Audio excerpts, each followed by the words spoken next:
Good morning, good afternoon and good evening my dear students. जिस भी समय आप इस वीडियो को देख रहे हैं प्यारे बच्चों, आप जानते हैं सीबीएसई 10th क्लास इकोनॉमिक्स का first chapter that is development, और आज ही उसका कंटिन्यू फोर्थ वीडियो है। और अभी तक जो हमने पढ़ा उसको हम क्विक रिकैप कर लेते हैं। सबसे पहले हमने देखा कि different people have different goal, it may be conflicting and it may be destructive. और जब हम डेवलपमेंट को मेजर करते हैं, चाहे वो हम कंट्री वाइज देखें या फिर हम इंडिविजुअल वाइज जब हम देखते हैं, तो दोनों में ही इकोनॉमिक यानी इनकम यानी पैसे को जो है एक बहुत ही महत्वपूर्ण पैरामीटर माना गया है। तो लेकिन जब हम इंडिविजुअल की बात करते हैं तो वहां पे हमने पढ़ा था कि इनकम प्लस अदर गोल्स, यानी कि अदर गोल्स जो इमटेरियल है, जिसको हम पैसे से नहीं खरीद सकते हैं। ऐसे जब हमने नेशनल में देखा था तो हमने देखा था कि हमने यूएनडीपी ने स्पेसिफिकली कि पर कैपिटा इनकम के साथ में, एवरेज इनकम के साथ में एजुकेशन और हेल्थ को भी जोड़ा था, एक kind of mix goal for national development. फिर हमने इस चैप्टर में देखा था कि व्हाट इज नेशनल इनकम, फिर हमने देखा कि व्हाट इज एवरेज इनकम, और दोनों के हमने ड्रॉबैक्स देखे थे कि उसके ड्रॉबैक क्या है। फिर हमने कुछ टर्मिनोलॉजी को समझने की कोशिश की थी, जीडीपी, जीएनपी। फिर हमने बीएमआई इसमें देखा था। हमने एक इंटरेस्टिंग फैक्ट में जो एक कंट्री है अफ्रीका की आइवरी कोस्ट, उसके बारे में जानने की कोशिश की थी। हमने यूएनडीपी और वर्ल्ड बैंक दोनों के बारे में कुछ apart from your text book हमने कुछ जानने की कोशिश की। अब हम आ गए हैं इसके एंड पे, है ना, दैट इज सस्टेनेबल डेवलपमेंट। और जब सस्टेनेबल डेवलपमेंट आप देखेंगे प्यारे बच्चों, तो आपने अभी अभी जब हमने ज्योग्राफी का फर्स्ट चैप्टर किया था तो same definition you will find in your economics also.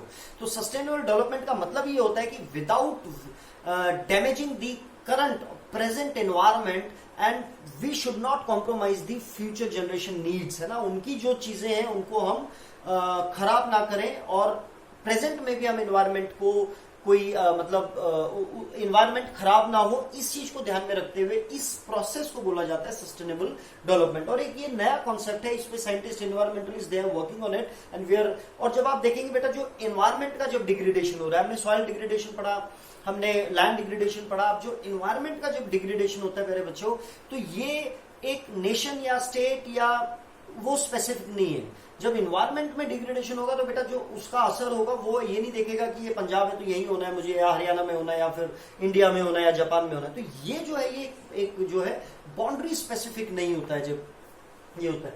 तो जो सस्टेनेबल डेवलपमेंट है वो सेम। अब यहाँ पर हम दो चीजें आपकी बुक में बताई गई है, दो एग्जाम्पल दिए गए हैं। एक तो है about your this ground water, this is renewable, and one is non renewable, that is crude oil, है ना। क्रूड ऑयल की क्या होती है, जिससे पेट्रोल वगैरह जो कुछ स्पेसिफिक कंट्रीज में बहुत ज्यादा मिलती है। इसके साथ में प्यारे बच्चों में आपको एक पेज नंबर 8 आपका जो है इसी बुक का, इसमें मैंने आपको एक चीज बताना मैं आपको भूल गया, जो कि वैसे इतना जरूरी नहीं है लेकिन आपको पता होना चाहिए। जब आप इसको पढ़ेंगे तो आपके माइंड में क्वेश्चन उठेगा कि मिडिल ईस्ट कंट्री को एक्सक्लूड क्यों किया गया है ना, जबकि उनका पर कैपिटा इनकम या उनकी एसडीआई रेट जो है बहुत अच्छा है, तो उसको एक्सक्लूड क्यों किया है। मैं एक बार लाइन टू लाइन बोलना चाहता हूं, लास्ट में है second paragraph, the rich countries excluding countries of middle east. अब आप समझेंगे कि अगर हम पूरे, ये मैंने कोशिश की है बनाने की, ये हमारा पूरा वर्ल्ड का मैप है, तो ये मिडिल वाला हिस्सा ये वाला हो जाएगा, राइट। तो मिडिल हिस्से में आप देखेंगे कि इन्होंने कहा मिडिल ईस्ट की जो कंट्रीज है स्पेसिफिकली सऊदी, जहां पे क्रूड ऑयल बहुत ज्यादा मिलता है ना, जो ये वाला एरिया है। गिव मी, आप देखेंगे ये प्यारा Bharat, Saudi Arabia, Iraq, Iran, है ना, या छोटी छोटी कंट्री है, ये अपना कतर, कुवैत, बहरीन, ये जो कंट्रीज है, यूएई, इनको एक्सक्लूड क्यों किया गया है प्यारे बच्चों। इनको एक्सक्लूड इसलिए किया गया है, भले इनकी पर कैपिटा इनकम बहुत अच्छी है, लेकिन जब हम देखते हैं कि इनके पास एक ही चीज है डेवलपमेंट के लिए, और वो भी नेचर ने इनको दी हुई है, इनका अपना कोई स्पेसिफिक रोल नहीं है। कल को अगर क्रूड ऑयल खत्म हो गया या कोई ऐसी चीज होगी कि उसका प्राइस बिल्कुल मतलब बहुत कम हो गया, तो वो जो कंट्री है वो डेवलप नहीं रहेगी, क्योंकि डेवलपमेंट का जो क्राइटेरिया पूरा क्या है कि आपकी हेल्थ स्ट्रक्चर या आपका खुद का जो आप सस्टेन कर सकें, इसलिए कहा गया है excluding Middle East countries and some other small countries. Some others में आप ध्यान रखें वेनेजुएला, आप वेनेजुएला के बारे में पढ़ने की कोशिश करना। ये लैटिन अमेरिका का एक कंट्री है जिसकी कैपिटल है काराकस, और यहाँ पे सबसे ज्यादा भरमार है क्रूड ऑयल की, ठीक है। उनकी इकोनॉमिक अभी बहुत ही ज्यादा वो गर्त में गया हुआ है because of the price inflation of crude oil, ठीक है। तो इन कंट्रीज को इसलिए बोला गया है कि एक्सक्लूडिंग दोज कंट्री की, जैसे उनका क्रूड ऑयल वाला इनकम सोर्स खत्म हुआ वैसे ही वो they will not be developed, है ना, तो इसलिए उनको एक्सक्लूड किया गया है। अब हम वापस आते हैं रिन्यूएबल। हमने कोशिश की है सस्टेनेबल डेवलपमेंट में कि रिन्यूएबल और नॉन रिन्यूएबल। रिन्यूएबल में क्या है, ग्राउंड वाटर का एग्जांपल लिया। आप जानते हैं कि जो नेट्स ऑन एरिया है ना, I hope you remember, NSA जो है नेट्स ऑन एरिया, वो सबसे ज्यादा कहां पर है, Punjab, Haryana and western UP. तो यहां पर 80% से ज्यादा हम एग्रीकल्चर, मतलब बहुत ज्यादा हम एग्रीकल्चर के लिए ग्राउंड वाटर का यूज कर रहे हैं। अब क्या होता है, नेचुरली हम अगर जनरली देखें तो जो बारिश होती है उसके बाद हमारा ग्राउंड वाटर जो है वापस से रिप्लेनिश हो जाता है।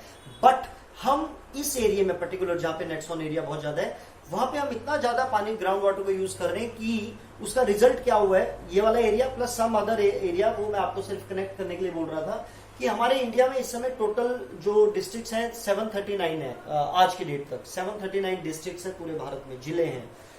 300 डिस्ट्रिक्ट जो है ऐसा माना गया है कि वहां का जो ग्राउंड वाटर का जो लेवल था वो 4 मीटर नीचे चला गया, 4 मीटर नीचे, below the level of the actual. तो 20 सालों में, पिछले 20 सालों में जितना हमने ग्राउंड वाटर को यूज किया उससे क्या हुआ, 4 मीटर जो ग्राउंड वाटर उसका लेवल घट गया है। अगर हम इसी तरीके से अगले 25 साल और हम इसको इस्तेमाल करते रहे तो लगभग 50-60% of the total area, geographical area of India will suffer from the same problem, है ना। तो 60% कंट्री जो है फिर वो अगले 25 सालों में अगर इसी तरीके से हम ग्राउंड वाटर को यूज करते रहे तो यानी कि कहीं ना कहीं आप देख रहे हैं कि हम जो बैलेंस, जो नेचुरल बैलेंस है, नेचुरल रिसोर्स के लिए जो रिन्यूएबल रिसोर्स है उसका भी बैलेंस हम कहीं ना कहीं बिगाड़ रहे हैं बिकॉज ऑफ एक्सेसिव एग्रीकल्चर, है ना। This is the only reason. तो ये इसमें बताने की कोशिश की है कि उसको मेंटेन करना जरूरी है। दूसरा हमने एग्जांपल देख रहे हैं about crude oil. Crude oil आपको, जैसे मैंने अभी आपको बताया, क्रूड ऑयल सबसे ज्यादा कहां मिलता है, उन कंट्रीज में।